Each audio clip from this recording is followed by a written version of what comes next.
We gather today on a very somber and sorrowful occasion when the brotherly Islamic State of Qatar was treacherously targeted by an aggressor who violates international law without fear of any consequence. Pakistan strongly condemns Israel's reckless and provocative attack on Doha on September 9 that was clearly aimed at sabotaging peace efforts in the Middle East. This was a flagrant violation of the sovereignty and territorial integrity of the State of Qatar. We express our all-out support and solidarity with our Qatari brothers and sisters. Your Highnesses and Excellencies, Israel's assault against Qatar is not an isolated incident. It is yet another manifestation of its declared hegemonic ambitions. My dear brothers and sisters, even in wartime, the role of peace mediators is always deemed inviolable and held sacrosanct. They are the messengers of fragile hope of keeping dialogue alive to advance prospects of peace. One is therefore compelled to question, why then this charade of negotiations? Was the return of hostages ever a priority for a country that has no respect or regard for human life? Excellencies, we deeply appreciate Qatar's sincere and tireless diplomatic efforts, guided by the able leadership of my dear brother, the Amir, His Highness Sheikh Tamim bin Hamad Al Thani.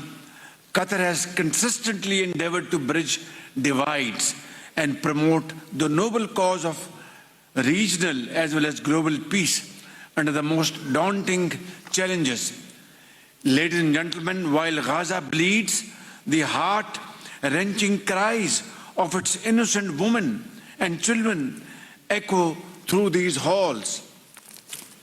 We can hear the frail voice of the 10-year-old boy Amir, who walked 12 kilometers barefooted for a few morsels of bread, only to be gunned down by Israeli soldiers along with 64,000 of his fellow countrymen.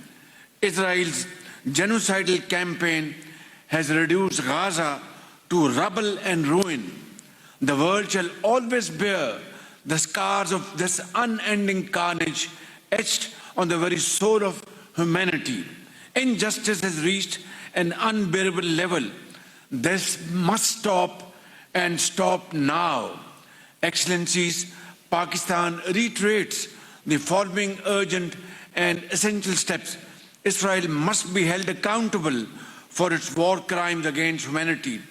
Creation of an Arab Islamic task force to adopt effective measures to ward off Israeli expansionist designs. We reiterate the OIC's call to suspend Israel's membership of the United Nations. Fourth, member states should actively consider implementing other appropriate measures against Israel.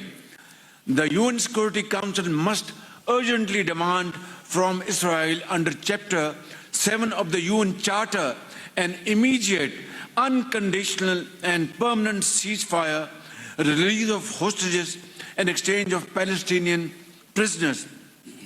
Sixth, guaranteed, sustained and secure humanitarian access to all civilians in need and the protection of aid workers, medical teams, journalists and UN personnel. Above all, Excellencies, we must achieve a just, comprehensive and lasting two-state solution with creation of an independent state of Palestine with pre-1967 borders and Al-Quds Al-Sharif as its capital. Majesties, Highnesses, Excellencies, today in this historic gathering, we have affirmed solidarity in our intentions, in our thoughts, and in our words. In unison, we have all condemned Israel's aggression. Let history record this great moment when we, the leaders of the Arab Islamic world,